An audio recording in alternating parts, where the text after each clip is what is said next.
Hey there, today I have a new fragrance. I said I wasn't going to buy any fragrance this year, and I bought so many. But this one is very unique, totally new to me.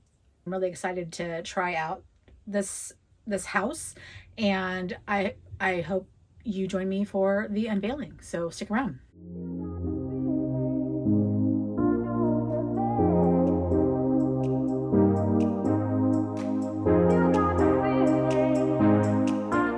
Hey there, welcome back to my channel. My channel is about treating yourself to a little bit of luxury, whether that be your cup of coffee, your favorite fragrance, skincare, designer handbags, SLGs, all sorts of fun, lovely stuff, because you deserve to treat yourself to something nice, makes you feel good, and something that makes me feel really good every day.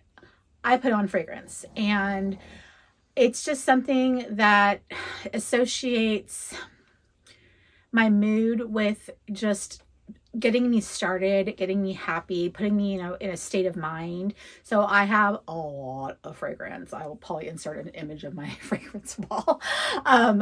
Every week when I do my weekly reset, I set out, 5 to 6 fragrances at least on a fragrance tray to use every week, because otherwise I probably would just grab like the same few and use up all of them. But since I have so many, I try to rotate and go through and just, mix things up as much as possible. So when I want to try something new, I'm trying to be very strategic in what I bring into the collection, but I also know now what kind of scents do and do not work for me.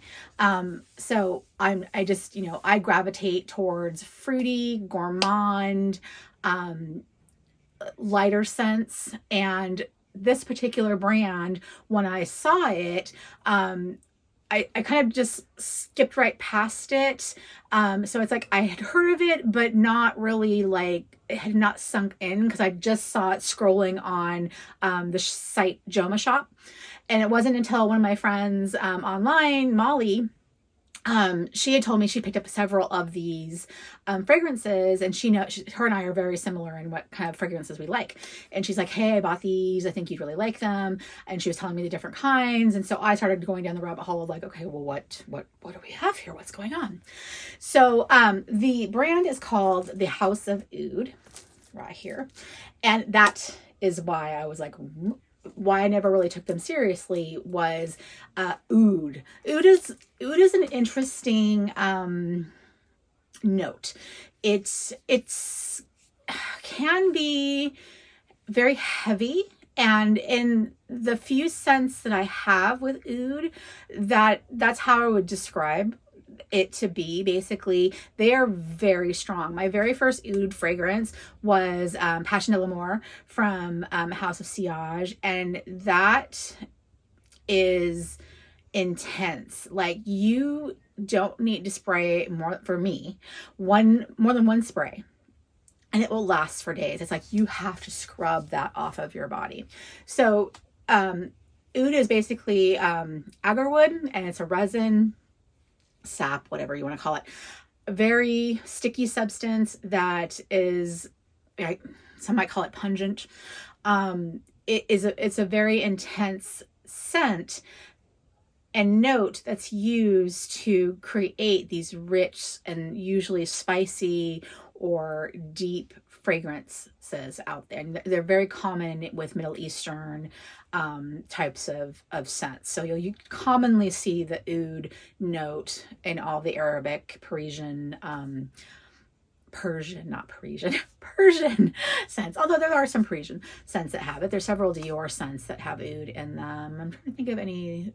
There's a few Louis Vuitton ones that have oud in them as well.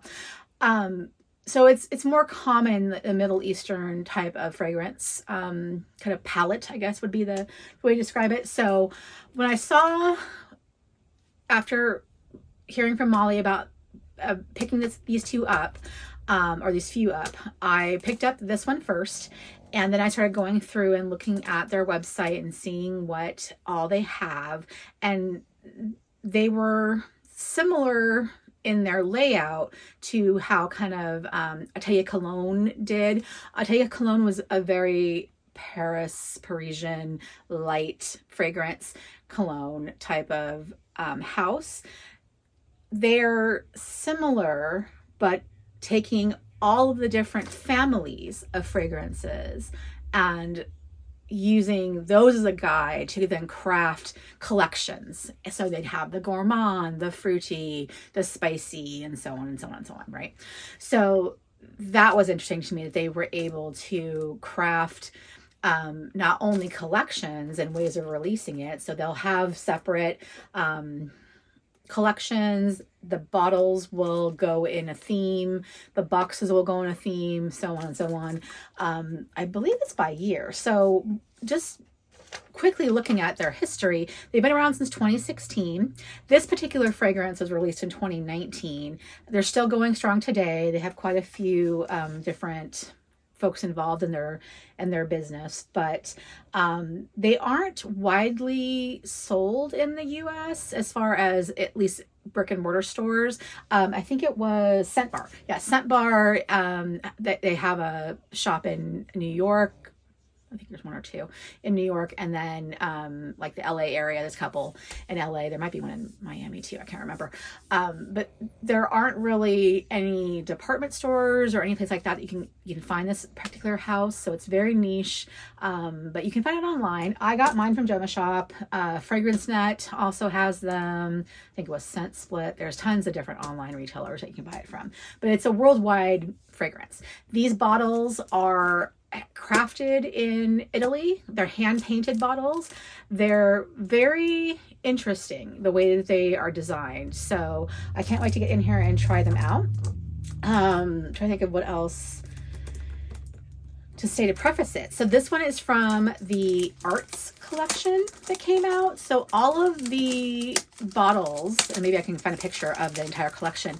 All of the bottles for this particular collection have kind of a marbled motif to them. So each bottle has a different color scheme to them, but they all come in these really pretty boxes and have the marbled tone to them. And they have other ones like the crop. I think there was one called the Jewel. That was a collection, and those are all like, you know, emerald, ruby, sapphire, you know, type of things. So each series of collections comes with a specific type of design that they do. And then there was one called Crazy, I think, that was really kind of fun, and they're like hand-drawn imagery. It's just really, it's really cool. I just like that they, not only is it about the fragrance, but also the vessel that they come in. So I just thought that was really kind of a unique concept to go by. So let me show you what I mean here. So comes with the little, that presentation I just thought was, I don't want to have it fall out, was just very interesting. It's kind of like an egg almost. So I just thought that was really kind of cool. So let me get this out. It reminds me of, I don't know if you ever did this craft when you were young, but we used to do this, like where you, you dip the paint, you drop paint into water, the watercolor, and it does the water marbling. That's what this reminds me of, water marbled kind of stuff. So I have a feeling that they're all unique bottles and a really nice gold base. So it's upside down, which also I found very interesting to have. I think the only other bottle I have like this is from Kilian. The Sephora boys that I have was similar with the upside down. Oh yeah, I can smell the oud. So the notes on this one, top notes are mango, strawberry leaf, and iced lemon. Middle notes, whipped cream, coconut, and ginger. And that kind of scared me because coconut's not really like one of my favorite scents, but you know. Bottom base note is fruity notes, musk, and oud. And that's what I find funny is that oud comes out as like the very first note I can smell. Like I can clock oud from like a mile away. It's almost like patchouli musk kind of scent. Let's see what this says. Sorry, it's gold on peach is not the easiest thing to read. This product is a jewel of artistry. It is the synthesis of artisanal creativity, Italian manufacturing, and the pursuit of excellence. Any imperfections testify to the peculiarity of this masterpiece of style. And it's also in Italian over here from them. All right. All right, so let's try this out because it's deep. I mean, from the bottom, from just the bottle, it's very similar to Passion de l'Amour. We'll see once we spray though. Okay, here comes the top notes. The top note, you can totally smell the mango and strawberry leaf. That's really nice. I mean, I'd love it if the top notes stuck around because that's so fresh and refreshing. It's very interesting. Now I'm getting the ginger. Put it on a little bit more heavy. Normally I wouldn't with oud. Normally it's like it's kind of scary to go really hard.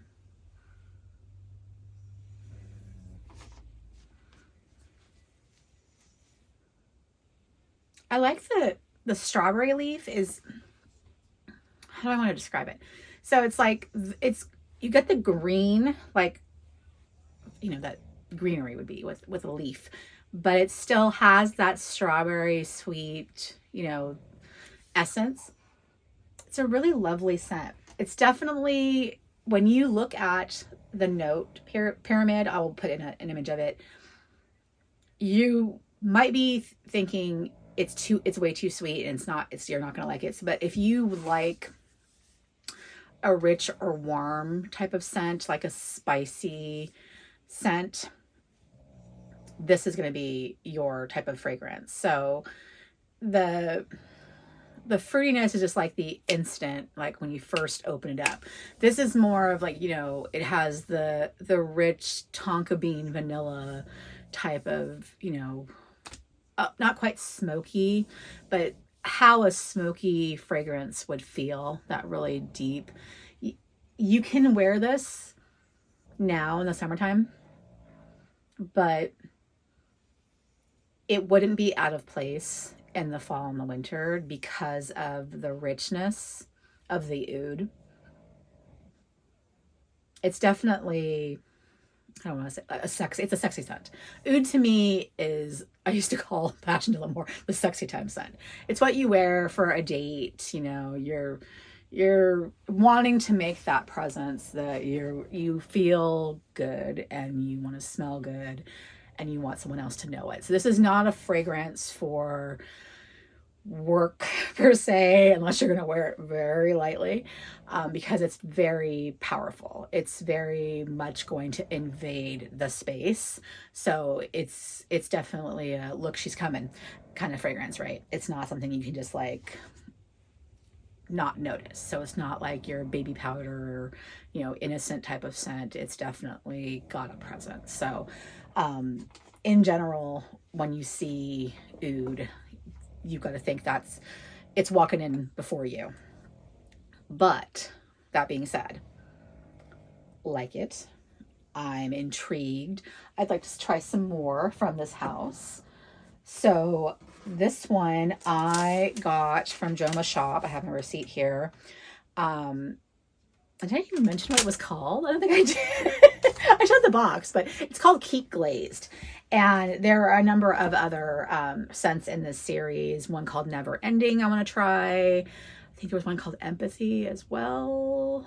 There's 3 or 4 in this particular series. And then there's some other ones in the Crazy one. I think it was the Wabi Sabi. Like the Art of Pop. There was Guilty Pleasure, I think it was another one.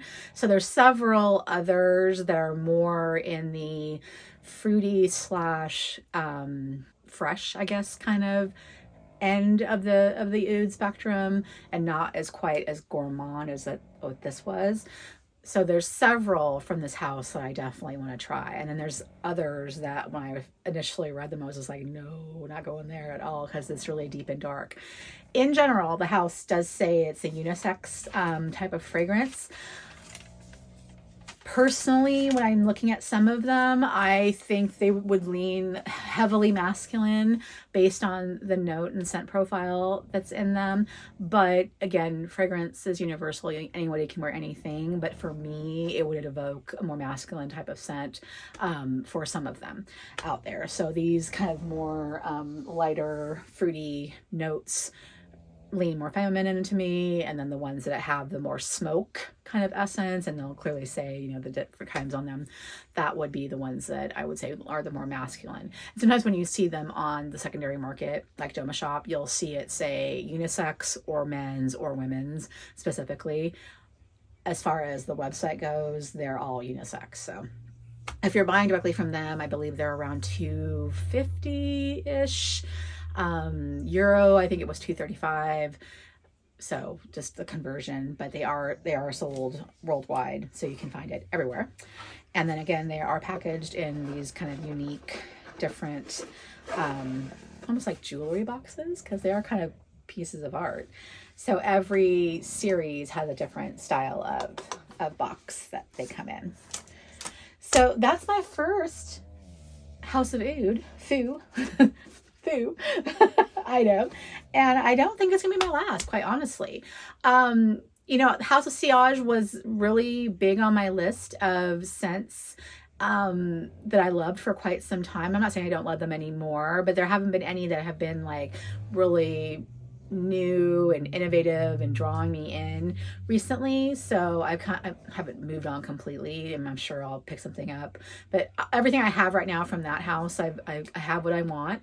I'm just kind of branching out to a few different other brands, and this is one that I'm really excited that Molly told me that it was worth jumping into, and I'm intrigued. So I'm glad that I'm not as afraid of oud as I had been in the past. I think trying the one from Dior, giving the House of Sillage one a bigger try, a longer try, has helped me broaden my acceptance of, you know, having these heavier fragrances, as I was literally just like a spray and go crazy, and knowing how to put on the right amount so it's not headache inducing.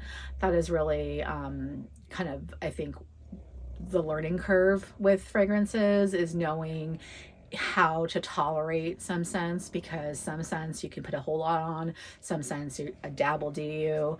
I've got like a Chanel one that gives me a migraine when I use more than a small spritz. So just knowing that you're in moderation, every fragrance is workable for everybody. So let me know if you have anything from House of Oud. I am curious to see if this is something that nobody knows about, if it's as unknown as I thought it was. For as much fragrance that I watch on YouTube, I thought I would know more about it by now, but maybe it's just I'm late to the party, because they're 10 years they've been around, and just now learning about them. So anyway, that's what I have for you this week. I will see you on the next one. Take care. Bye.